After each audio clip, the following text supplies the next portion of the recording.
título del mensaje de esta mañana es Vivir Cristo y morir ganancia. Y nos centraremos en el versículo 21 del texto que hemos leído en esta mañana, que dice: porque para mí el vivir es Cristo y el morir es ganancia. ¿Por qué dije que el título es Vivir Cristo y morir ganancia? Porque en los manuscritos originales o en el griego original de este texto no tiene ningún verbo, es decir, no está la palabra es dentro del texto, solamente tiene sujeto y predicado. Entonces este texto originalmente está ausente de verbo. Obviamente para nuestro lenguaje español es necesario agregar este verbo para poder entenderlo, pero los griegos lo entendían así, que el vivir es obviamente Cristo y el morir es ganancia. Pero hoy día la pregunta que nos va a introducir al mensaje, y no quiero desviarme en cuanto a filosofías humanistas respecto a la definición de lo que es la vida. ¿Qué significa vivir? ¿Qué es vivir? ¿Qué es la vida?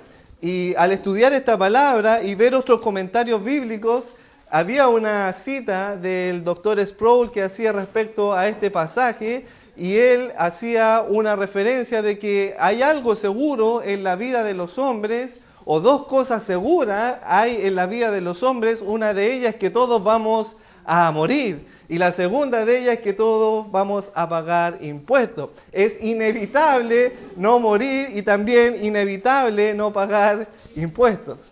Y la verdad que es una frase cliché, pero es una realidad. Todos algún día vamos a morir. Y de hecho este texto toca dos tópicos precisos, uno que es la vida y otro que es la muerte. Y en esta mañana nos vamos a centrar solamente en lo que es la vida en Cristo. ¿Qué significa vivir es Cristo? Para muchos la vida consiste en trabajar para obtener suficiente dinero y con ese suficiente dinero poder obtener abundancia de bienes y riquezas que te permitirán vivir de una manera satisfactoria en esta vida en la tierra. Para muchos piensan que eso significa la vida. Pero ¿realmente consiste en eso la vida? ¿Consiste en acumular riquezas y con esas riquezas vivir de una manera satisfactoria? Y es una pregunta que el Señor le hace a uno que de la multitud se acercó a él reclamándole porque su hermano carnal no le había dado parte de una heredad. Y viene este hombre a Jesucristo y le dice: Señor, por favor, dile a mi hermano que reparta conmigo la heredad. Y el Señor le dice, eso está en Lucas 12, versículo 13, le dice el Señor a este hombre: ¿quién que me ha puesto sobre vosotros como juez partidor? Y le dijo: mirad y guardaos de toda avaricia. Y mire esta frase que sale de la boca de nuestro Señor Jesucristo: porque la vida del hombre no consiste en la abundancia de los bienes que posee. ¿Te das cuenta que inmediatamente esa noción de lo que significa vivir, trabajar para obtener dinero y con ese suficiente dinero poder comprar y adquirir bienes y con esos bienes vivir de una manera satisfactoria, nosotros tendemos la tendencia de creer que eso es la vida? Pero el Señor Jesucristo lo dice en su palabra y le dice a este hombre que venía a reclamar sus bienes que se cuidara, porque ese pensamiento de la vida es avaricia. Es una persona que vive por avaricia en esta tierra, y le refiere el Señor una parábola. Inmediatamente después esto le refirió una parábola diciendo: la heredad de un hombre rico había producido mucho, y él pensaba dentro de sí diciendo: ¿qué haré? Porque no tengo dónde guardar mis frutos. Y dijo: ya sé, esto haré. Derribaré mis graneros y edificaré mayores, y allí guardaré todos mis frutos, todos mis bienes, y diré a mi alma: alma, muchos bienes tienes guardado para muchos años. Observe el pensamiento de esta persona. él pensaba que iba a vivir muchos años en función de los bienes que él poseía. Es decir, la posesión de bienes estaba directamente proporcional con los años que él iba a vivir. Él pensaba eso. A mayor cantidad de bienes que yo obtenga, mayores años puedo vivir. Él pensaba de esa manera y decía, bueno, alma, muchos bienes tienes guardado para muchos años. Y aquí está lo que para él consistía la vida. Repósate, come, bebe, regocíjate. Pero Dios le dijo, observe quién le dijo, necio. En eso no consiste la vida, necio. Esta noche vienen a pedir tu alma y lo que has provisto, ¿de quién será? Así es el que hace para sí tesoros y no es rico para con Dios. Y quizás para ti ese es el sentido de la vida. Comer, beber, regocijarte, reposar por muchos años porque tienes abundancia de bienes. El pastor Martin Lloyd-Jones, en los comentarios bíblicos de este texto, describe en palabras simples y da una buena definición respecto a lo que significa la vida. Y él resume el significado de la vida en esta pequeña frase. Dice que la vida es lo que hacemos. Qué simple. La vida consiste en lo que hacemos, y para este hombre de esta parábola, la vida significaba simplemente comer, beber, regocijarse y echarse a dormir. El apóstol Pablo habla, obviamente, de un propósito en este texto, que para mí el vivir es Cristo. Es decir, el significado de la vida del apóstol Pablo tenía un propósito. No era vivir y malgastar el aire en esta tierra. Obviamente es un propósito que se hace evidente en cómo él pasó la mayoría de su tiempo libre. ¿Y quieres saber cómo defines tú tu vida? Bueno, analiza lo que haces con tu tiempo libre, con tu tiempo de ocio. Ese tiempo que después de trabajar tu jornada laboral, llegas a tu hogar y tienes tiempo libre, y ese tiempo libre define el propósito en tu vida. Tristemente, obviamente, la realidad de muchos, incluso me puedo incluir, no alejarme de esto, malgastamos y no utilizamos bien el tiempo libre que tenemos. Ese tiempo lo descuidamos y no lo ocupamos en ningún provecho. De hecho, la palabra del Señor nos enseña y nos exhorta, como Pablo le enseñó a los Efesios, que debemos nosotros, los hijos de Dios, aprovechar bien el tiempo. ¿Por qué razón? Porque los días son malos. ¿Y no es así que estamos viviendo días malos? Basta observar los noticieros, basta observar la conducta de las personas en la actividad pública. ¿No son estos días malos? ¿Acaso no observamos lo que nuestros hijos están expuestos y experimentando a través de las redes sociales o los medios de comunicación? ¿No vemos que son días malos? Y sabe, pensaba y reflexionaba en lo que significaba tener un buen sentido de la vida. Y recordaba una historia que una vez tiempo atrás escuché del pastor Adrian Rogers, que él contaba de que había un grupo de esclavos que estaba trabajando por años y años en la hacienda de su señor. Y este grupo de esclavos trabajaba día y noche, de lunes a domingo, 24/7, todos los días trabajaba. Y un día el señor de estos esclavos, cuenta la historia el pastor, el Señor se compadeció de estos esclavos y le dijo, bueno, ustedes han trabajado mucho y a la verdad que mis bienes se han multiplicado, así que yo les daré el día sábado de esta semana como un sábado libre, para que ustedes puedan hacer lo que ustedes quieran, le dice el Señor a los esclavos, a todos los esclavos les dice eso. Y lo interesante de esta historia es que los esclavos se pusieron a conversar, bueno, ¿qué haremos? Quizá uno empezó a decir, bueno, hagamos algo divertido. salgamos a pescar o juguemos quizás un partido de fútbol entre nosotros, no lo sé, disfrutemos este día para nosotros. Pero había otros que decían, ¿saben qué? Yo creo que nosotros podríamos redimir bien el tiempo y podríamos adelantar el trabajo del domingo para que el domingo no sea tan pesado. Y sabe que todos estuvieron de acuerdo en ponerse a trabajar el día sábado para que el domingo no sea tan pesado. ¡Qué absurdo pensamiento! Desperdiciar el tiempo libre. ¿Acaso no iban a hacer eso toda su vida? Sin lugar a dudas, sí lo iban a hacer. Y así de absurdo muchas veces es la manera en que nosotros ocupamos nuestro tiempo. Muchos trabajan para vivir o viven para trabajar. Pero, ¿en qué consiste la vida para el Hijo de Dios? Y la verdad que reflexionaba esto y debemos entender que este mensaje es para hijos de Dios. No es un mensaje para la gente del mundo. Y nosotros como hijos de Dios no siempre vivimos para Cristo. En nuestra vida pasada, en otro tiempo, estábamos bajo esclavitud, bajo el señorío del pecado.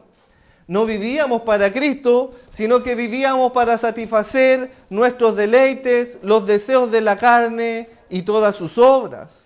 Vivíamos para el pecado, vivíamos para el adulterio, la fornicación, la inmundicia, la lascivia, idolatría, hechicería, enemistades, pleitos, celos, ira, contienda, disensiones, herejía, envidia, homicidio, borrachera, orgía y cosas semejantes a esta, acerca de las cuales el Señor nos amonesta por medio de su palabra. Nosotros vivíamos en otro tiempo en esclavitud. Esa era nuestra manera de vivir y pensábamos que en eso consistía la vida.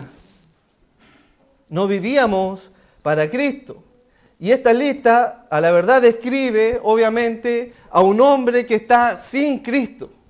Todo hombre que está sin Cristo vive en adulterio, fornicación, inmundicia y todos estos pecados, porque está sin Cristo en su vida. Porque Cristo no es parte de su vida, sino que sigue en un estado de tiniebla, muerto espiritualmente. Y esta lista describe, obviamente, una vida pasada del cristiano. Todos, sin lugar a duda, podemos decir, sí, yo era eso, y quizás podemos decir, sí, yo era eso y mucho más que eso. Como dice Pablo de los pecadores, yo era el primero, más cuando, estando nosotros muertos en nuestros delitos y pecados, Él, dice la palabra del Señor, nos dio vida. Y mire, esta observación es importante, por favor, vaya conmigo a Efesios 2:5. Es un texto que recitamos muchas veces, por gracia somos salvos. Sí, sabemos que somos por gracia salvos, pero nunca olvide la condición en que usted estaba. Efesios capítulo 2, versículo 5. Nunca debemos olvidar cómo era nuestra vida pasada, qué es lo que nosotros pensábamos de la vida, cómo vivíamos la vida antes de Cristo y después de Cristo. Esto es ahora después de Cristo. Mas cuando aún nosotros, estando muertos en pecado, observe lo que dice este texto. Nos dio vida juntamente con Cristo. Es decir, que nosotros hoy día, los hijos de Dios, podemos decir de manera semejante a las palabras de Pablo, ya no vivo yo, sino Cristo vive en mí. Porque para mí el vivir es Cristo. ¿Por qué razón podemos nosotros decir esa misma afirmación que Pablo? Porque el Señor nos sacó de las tinieblas a su luz admirable y nos puso juntamente con Cristo. Observe ese texto. Nos dio vida juntamente con Cristo. Es decir, estamos en Cristo. Para mí el vivir, por lo tanto, es Cristo. De manera que esta es la proposición homilética, que solo aquellos que han sido regenerados y han experimentado el nuevo nacimiento, vivirán para Cristo. Repito, solamente aquellos que han sido regenerados y han experimentado el nuevo nacimiento de parte de Dios, vivirán para Cristo. Sin Cristo solamente existes en esta tierra. y no vives. Sin Cristo solamente existes y no vives. El cristiano es llamado a vivir conforme a la voluntad de Dios. Significa vivir el tiempo que resta de una manera distinta. Es decir, hay un antes y un después. Nuestra vida en oscuridad y ahora nuestra vida en la luz. Y el texto se refiere a esto, a nuestra vida en la luz. Hay un texto referencial que es 1 de Pedro 4:1, que, disculpe que sea tan enfático, pero me encanta ver cómo el apóstol Pedro observa el significado de la vida. 1 de Pedro 4, capítulo 4, versículos 1 y 2. De saber que hubo un antes y un después en la vida del cristiano. Hubo un tiempo perdido, una vida perdida, esa vida pasada en tinieblas y oscuridad. Sabemos que fue una vida totalmente en vano, una vida perdida. Esa era nuestra vida cuando estábamos en nuestros deleites, en nuestros delitos y pecados. No podemos decir que ese era el significado de la vida. Sí podemos decir que eso era una pérdida en nuestra vida. Pero cuando fuimos llamados a esta nueva vida, como dice Pedro y nos exhorta, para no vivir, observen, el tiempo que resta en la carne, es decir, aquí en esta tierra, conforme a las concupiscencias de los hombres, a la vida pasada, sino que debemos vivir el tiempo que resta conforme a la voluntad de Dios. Y observe eso, el tiempo que resta. Nosotros por lo general celebramos nuestro cumpleaños y como que vamos aumentando tiempo. Oh, ahora tengo 38 años. El próximo año voy a cumplir 39. Y vamos agregando años. El Señor me ha dado años de vida. Pero el apóstol Pedro tiene una visión totalmente distinta. Él ve el tiempo que resta. Es un año más que me acerco al encuentro de mi Señor. Se me está restando un año y la idea aquí es como, por ejemplo, usted que se ha endeudado en un crédito hipotecario y examina la cartola y empieza a decir, wow, me quedan 4 años todavía por pagar. Y a veces cuando pasa este año dice, wow, ya me quedan 2 años. Esa es la idea de Pedro. Está pasando la cartola de su vida y anhela estar en la presencia del Señor. Va examinando su cartola y dice, oh, me queda poco tiempo, me resta poco tiempo en esta vida, porque para mí el vivir es Cristo. Pedro también añade que el tiempo que nos resta aquí vivir en la tierra debe ser vivido de una manera santa. ¿Sabe que reflexionaba en esto? Que muchos esperan vivir en el cielo de una manera santa, pero las Escrituras nos enseñan que debemos vivir aquí en esta tierra el tiempo que resta de una manera santa. Nos olvidamos que somos llamados a vivir de una manera santa en el presente y en todo lugar, no solamente en la iglesia y los días domingos. Somos llamados a vivir de una manera santa en el presente y en todo lugar. Recordemos que estamos buscando responder a la pregunta, ¿qué significa vivir? ¿Qué significa de manera específica vivir? Es Cristo. Y en 1 de Pedro capítulo 1, 14, 16 dice, como hijos obedientes, observe, esto se restringe solamente a cristianos. Esto no es para el mundo, sino para cristianos. Como hijos obedientes, 1 de Pedro, capítulo 1, versículo 14, no os conforméis a los deseos que antes teníais estando en vuestra ignorancia. Estábamos una vida pasada en fornicación, adulterio, avaricia, ira, contienda, envidia. Todo eso era una vida pasada. No debemos conformarnos a esa vida pasada porque lo hicimos en ignorancia, sino como aquel que os llamó es santo. Y observe esta frase, sed también vosotros santos en toda vuestra manera de vivir, porque escrito está, sed santo porque yo soy santo. Pero, ¿qué significa el vivir es Cristo? Y aquí está la esencia de la vida, la teología, la idea de Pablo respecto al Señor. ¿Qué significa el vivir es Cristo? Significa vivir en la presencia de Dios, número 1, bajo la autoridad de Dios, número 2, para la gloria y la honra de Dios, número 3. Significa vivir en la presencia de Dios. ¿Qué significa vivir en la presencia de Dios?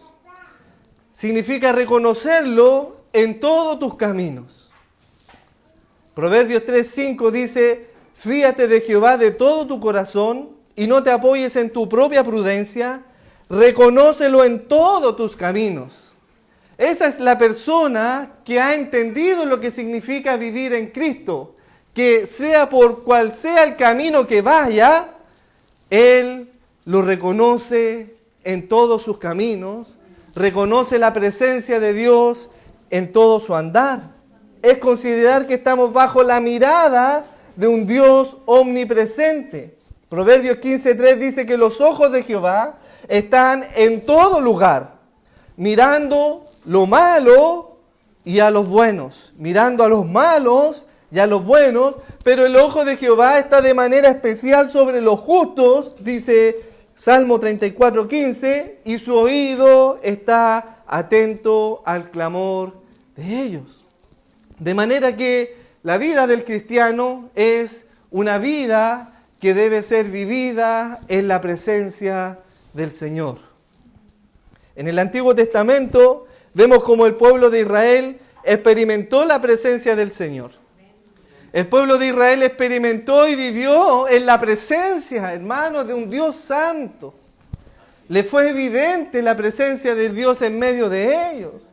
Ellos vieron y experimentaron las maravillas del Éxodo, como dice Salmo 114:3.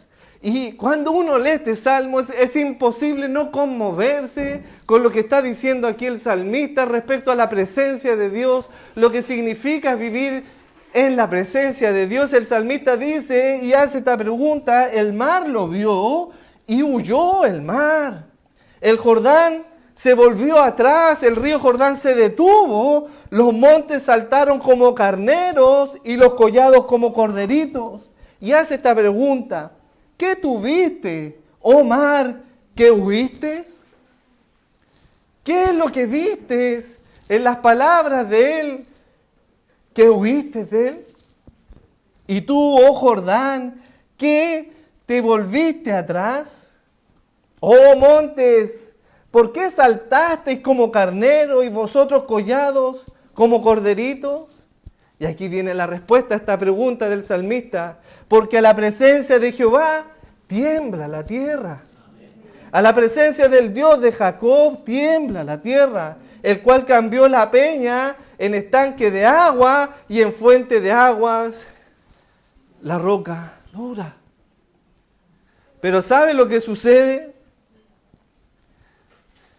La tierra tiembla, el mar ante la presencia del Señor se divide, el río Jordán con todo su fuerza, su caudal, se detiene ante la presencia del Señor para con sus hijos, pero el pueblo de Israel no consideró la presencia del Señor.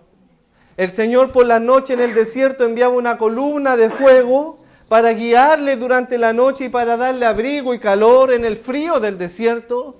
Y en la mañana, cuando se levantaba el alba, dice la palabra del Señor que enviaba una nube, queridos hermanos, para guiarles nuevamente por el camino que debían andar, y esa nube los cubría del calor abrasador del desierto.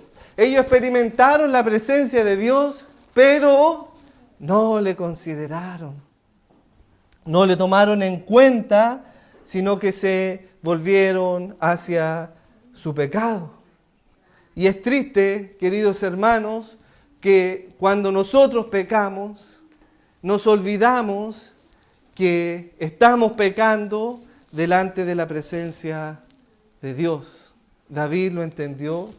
En el Salmo 51:4 dice, contra ti, solamente contra ti he pecado y he hecho lo malo delante de tus ojos, para que seas reconocido justo en tu palabra y tenido por puro en tus juicios.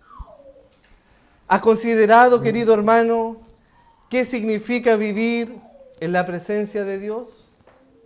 ¿Has considerado su omnisciencia? ¿Has considerado su omnipresencia?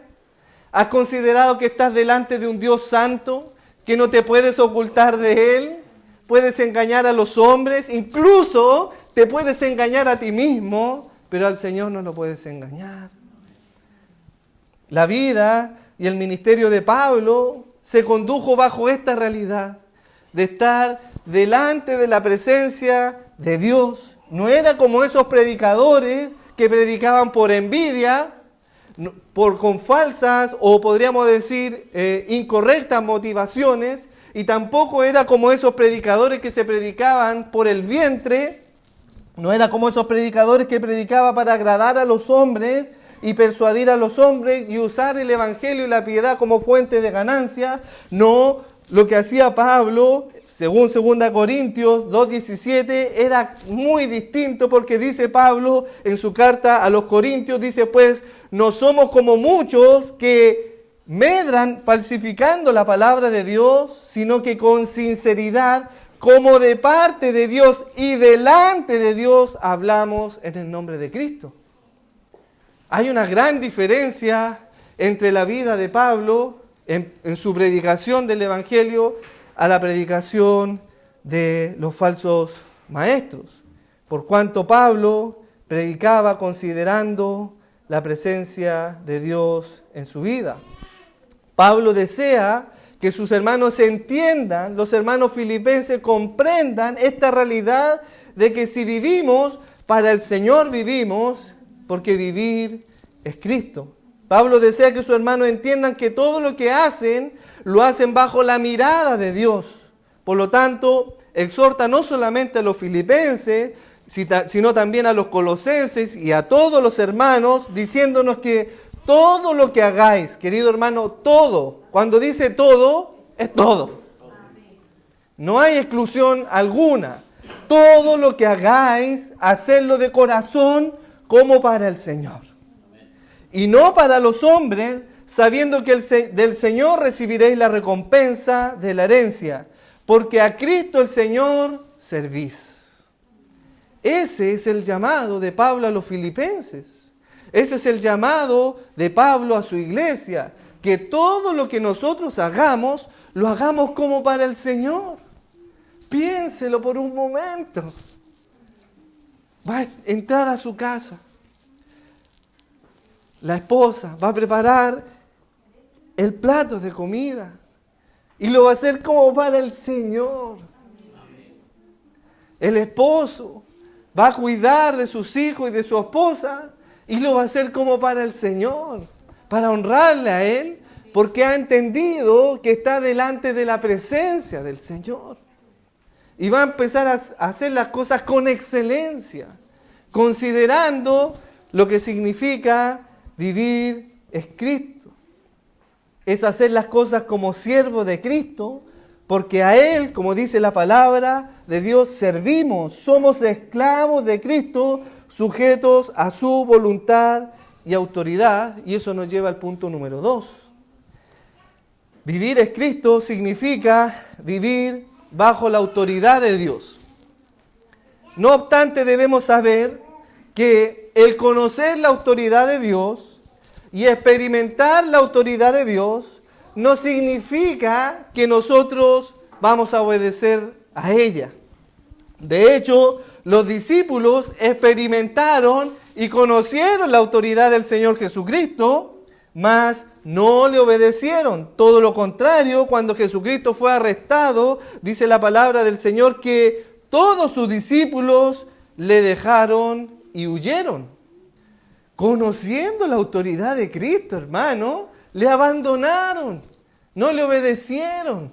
No obedecieron a su palabra y le dejaron y huyeron, dice la palabra del Señor. esos mismos discípulos, querido hermano, que experimentaron la autoridad de Jesucristo cuando estaban en medio de la barca en el mar de Galilea y se levantó una gran tempestad, el viento estaba a punto de sucumbir a la barca, la lluvia, la tempestad, todo movía la barca y el Señor Jesucristo en la proa durmiendo y vienen sus discípulos y lo despierta y le dicen: Maestro, ¿no tienes cuidado de nosotros? ¿No te das cuenta que perecemos? ¿No te das cuenta de la gran tempestad que se ha levantado en medio del mar? Y tenían los discípulos temor, dice la palabra del Señor, tenían miedo los discípulos porque pensaban que iban a perecer, que iban a morir por la tempestad. Y me encanta ver esas observaciones en el texto de la palabra del Señor. Dice que cuando despiertan al Señor Jesucristo y Él se levanta y dice la palabra del Señor que el Señor le dice al viento: calla. Y al mar le dice: calla. Calma, le dice. Y en un instante, hermano, todo fue bonanza. Al instante, no pasó una hora. Al momento había una tempestad y el Señor dice: calma, y se calmó todo, hermano. Ese mar que estaba crespo se vio como un espejo de agua. Y ellos, que tenían, dice la palabra del Señor, miedo y temor porque iban a perecer, San Marcos 4:41 dice: entonces, al ver lo que había pasado, al ver la autoridad de Jesús, dice que ellos temieron con gran temor. Hermano, ellos tenían miedo de que iban a morir y perecer por la tormenta. Pero cuando vieron la autoridad de Jesús, que dijo al mar: calla, y el mar se calmó, dice que se llenaron de espanto, se llenaron de miedo. Y se preguntaron entre unos a otros diciendo: ¿quién es este hombre que aún el viento y el mar le obedecen? Vieron la autoridad del Señor, pero no le obedecieron. Tú podrás conocer intelectualmente que estás delante de la presencia de un Dios omnisciente. Tú podrás entender intelectualmente que estás delante de la presencia de un Dios todopoderoso, pero eso no significará nada si tú no le obedeces y le sirves al Señor. La pregunta que nos vamos a hacer es: ¿cómo puedo vivir bajo la autoridad de Dios? Que es el punto número 2. Para vivir bajo la autoridad de Dios, lo primero que debes hacer es morir a tu voluntad y buscar hacer la voluntad del Señor, tal como Cristo buscó hacer la voluntad de su Padre. Para eso debes morir al yo, tal como Pablo lo dice en Gálatas 2:20: con Cristo estoy juntamente crucificado, ya no vivo yo, mas Cristo vive en mí, y lo que vivo ahora en la carne, en este presente, lo vivo en la fe del Hijo de Dios, el cual me amó y se entregó a sí mismo por mí. Una vida bajo la autoridad de Dios es una vida controlada. Dios controla tu vida porque Él tiene control sobre ti y ejerce su autoridad por medio de las Escrituras. El Espíritu Santo, el cual mora en tu corazón, el cual mora en cada uno de los corazones de los creyentes, el Espíritu Santo te guía en obediencia a la verdad. No es tu verdad, sino que es la verdad de su palabra. El Espíritu Santo te guía en obediencia a su palabra. ¿Por qué razón? Porque Él habita en tu corazón. Pablo ora por los efesios para que comprendan esta realidad de estar en Cristo. Le dicen: para que habite Cristo por la fe en vuestros corazones, a fin de que, arraigados y cimentados en amor, seáis plenamente capaces de comprender con todos los santos cuál sea la anchura, la longitud, la profundidad y la altura del conocer, y de conocer el amor de Cristo que excede a todo conocimiento, para que seáis llenos de toda la plenitud de Dios. De manera que cuando conocemos y entendemos quién es Jesucristo, Él gobernará y dará dirección a nuestra vida aquí en la tierra. La evidencia de habitar o del habitar de Cristo en tu corazón por la fe, es que Él gobierna con autoridad tu andar en esta vida. El que dice que permanece en Él debe andar como Él anduvo. Es fácil decir, soy cristiano, pero la pregunta es, ¿andas como Él anduvo? Porque si estás en Cristo y si tu vivir es Cristo, sin duda andarás como Él anduvo. Ya no eres controlado por la mentira, porque las Escrituras te dicen que deseches la mentira. Ya no eres controlado por la ira, porque las Escrituras te dicen que debes quitar de tu vida la ira. La ira, la mentira, la avaricia, ya nada tiene autoridad sobre tu vida, porque Cristo tiene ahora toda autoridad sobre tu vida. Quítese de vosotros toda amargura, enojo, ira, gritería y maledicencia y toda malicia. Y quizás tú dirás, es que yo soy así. Yo nací así. Yo nací airado. Yo soy así. Bueno, si tú dices que eres así, es porque aún no has entendido lo que significa estar bajo la autoridad de Dios. Aún estás en tinieblas. ¿Cómo puede decir un hombre, es que yo nací fornicario? Es que yo nací para vivir en el adulterio. Yo nací para engañar a mi esposa. Ese es el engaño de creer que eres cristiano y vivir como vive el mundo. Porque no has entendido lo que significa vivir bajo la autoridad y estás viviendo bajo tu propia autoridad. A tu manera, como dice una canción americana, estás viviendo para tu gloria. Y eso nos lleva al último punto. Vivir es Cristo significa vivir para la honra y la gloria de Dios. El hombre en su estado natural no honra y no glorifica a Dios. Vuelvo a decir nuevamente, solo aquellos que han sido regenerados y experimentado el nuevo nacimiento, su vida es Cristo y vivirán para honrar y glorificar el nombre de Dios. Pablo en su carta a los romanos hace notoria esta realidad del hombre natural que carece de vida, obviamente porque está muerto y no puede glorificar a Dios. No porque no le conoce, porque en Romanos 1:21 dice, pues, habiendo conocido a Dios, es decir, todo el mundo conoce a Dios. ¿Cómo conoce a Dios?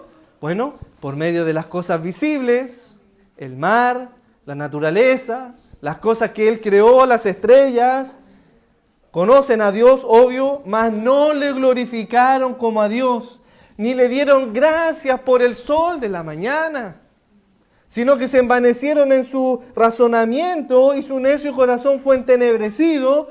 Profesaron ser sabios, mas se hicieron necios y cambiaron la gloria de Dios incorruptible en semejanza de imagen de hombre corruptible, de ave, de cuadrúpedo, de reptiles, por lo cual también Dios los entregó a la inmundicia en la concupiscencia de sus corazones, de modo que deshonraron entre sí sus propios cuerpos, ya que cambiaron la verdad de Dios por la mentira, honrando y dando culto a la criatura antes que al Creador, el cual es bendito por los siglos de los siglos.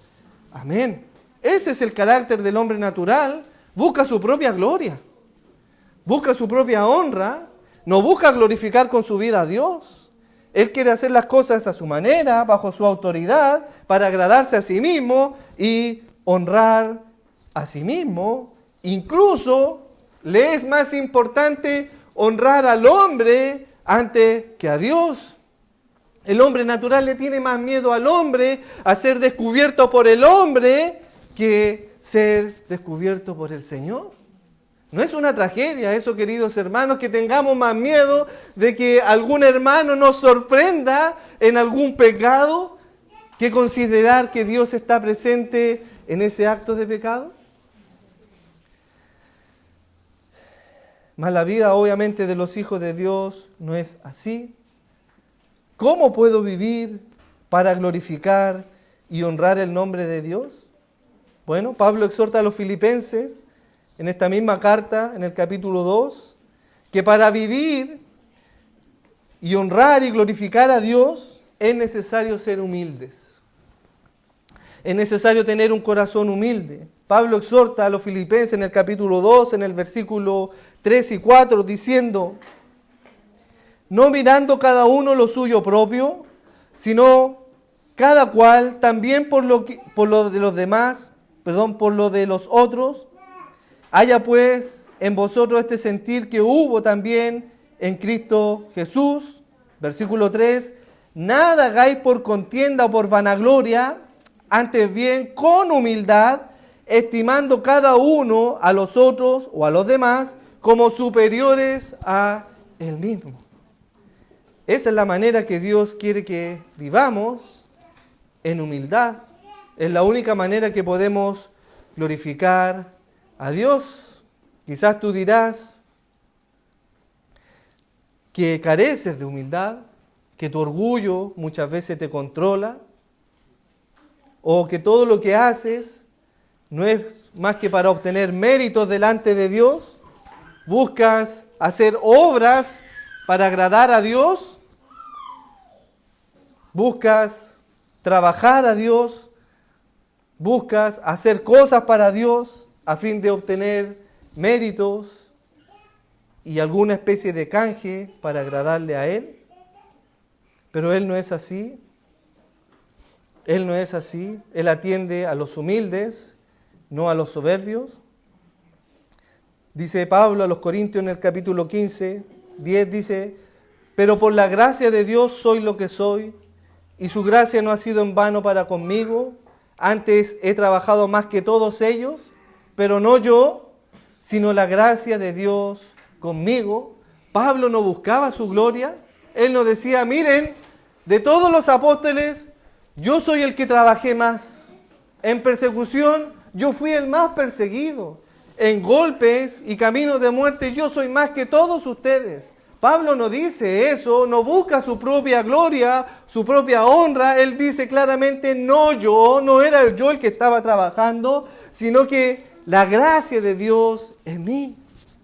¿A fin de qué cosa? De que la gloria no sea para Pablo, sino que la gloria sea para nuestro Señor. Querido hermano, no te jactes absolutamente de nada de lo que haces. En el hogar el hombre no se jacte diciendo: bueno, yo hago esto por ustedes. No. Y ustedes no me valoran las cosas que yo hago. No. Eso es vanagloria. Eso es buscar tu propia gloria. Cuando debierais decir: yo hago esto por ustedes, pero por amor a mi Señor, porque deseo agradarle a Él. Todo lo que hago, lo hago para honrar a mi Señor. Y como consecuencia se ve beneficiada la familia. Yo me esfuerzo para ustedes, pero para agradarle al Señor. Porque sé que nada bueno hay en mí. Soy lo débil del mundo. Soy lo necio del mundo. ¿Cómo puedo yo exigir honra y gloria? Si Dios escogió lo necio de este mundo, lo vil de este mundo, escogió el Señor lo débil de este mundo, ¿cómo puedo yo jactarme de algo? ¿Buscar mi gloria? El que vive en Cristo no busca su gloria, busca la gloria de nuestro Señor. Nos olvidamos de que Dios es el que produce en nosotros el querer como el hacer. Es Él el que produce en nosotros, no nosotros. Y si algo bueno hubiéramos hecho, no podemos decir: algo bueno hice. No, debemos decir como dice su palabra: siervos inútiles somos, pues lo que debíamos hacer hicimos. No buscamos nuestra gloria. El que vive en Cristo considera la presencia de Dios. Sabe que está bajo la autoridad de Dios y vive para la gloria y honra de Dios. Finalmente tú, querido hermano, ¿estás viviendo tu vida bajo la mirada de Dios? ¿Como delante de su presencia? ¿Quién gobierna tu vida?